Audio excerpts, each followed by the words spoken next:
Oggi torniamo ancora una volta nel cuore dei Campi Flegrei, una delle aree vulcaniche più monitorate e discusse d'Italia. Un territorio che continua a mostrare cambiamenti evidenti tra emissioni fumaroliche, deformazioni del suolo e una sismicità che ormai accompagna ogni giornata di chi vive questa caldera.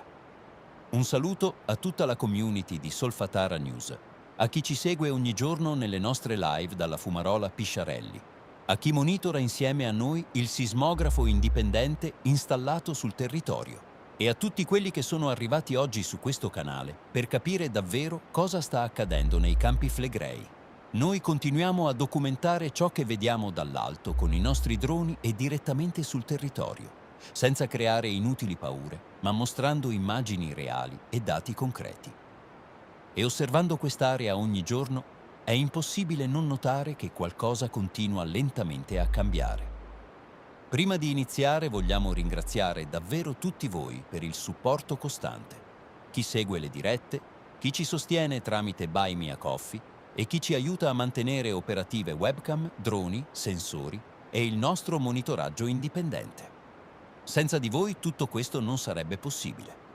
Oggi, martedì 19 maggio 2026, abbiamo effettuato un nuovo monitoraggio aereo della caldera Flegrea. Prima tappa, Fumarola Pisciarelli. Rispetto ai giorni precedenti e anche rispetto alla live di ieri, la situazione appare diversa. Il degassamento risulta visibilmente meno intenso e anche la pressione delle emissioni sembra essersi leggermente ridotta. Un cambiamento che potrebbe sembrare positivo, ma che in realtà va osservato con molta attenzione. In sistemi vulcanici attivi come quello dei Campi Flegrei, variazioni improvvise nel degassamento possono indicare modifiche nella circolazione dei fluidi e nella pressione interna della caldera. E tutto questo arriva mentre da diversi giorni si registra un aumento della microsismicità nell'area flegrea, segnale che il sottosuolo continua comunque a restare dinamico e sotto stress. Abbiamo misurato la temperatura della Fumarola Pisciarelli, che oggi risulta di 109,9 gradi centigradi.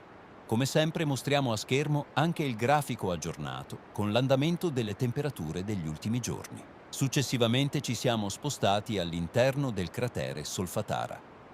Le pozze di fango presenti nell'area conservano ancora parte dell'acqua meteorica accumulata nei giorni scorsi, ma dalle immagini si nota chiaramente come le elevate temperature del terreno stiano accelerando rapidamente il processo di evaporazione e prosciugamento. Ci siamo poi diretti verso la Fumarola Bocca Grande, che oggi mostra anch'essa un degassamento di media intensità, con una pressione apparentemente in diminuzione rispetto alle ultime rilevazioni. Anche in questo caso il fenomeno viene seguito con estrema attenzione, perché cambiamenti simultanei in più punti della caldera potrebbero indicare una variazione nei processi interni del sistema idrotermale.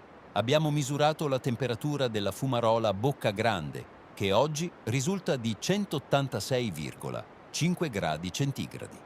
A schermo vi mostriamo come sempre il grafico aggiornato, con tutte le temperature registrate nei giorni precedenti. Quello che stiamo osservando ormai da settimane è un sistema vulcanico che continua a dare segnali costanti di attività.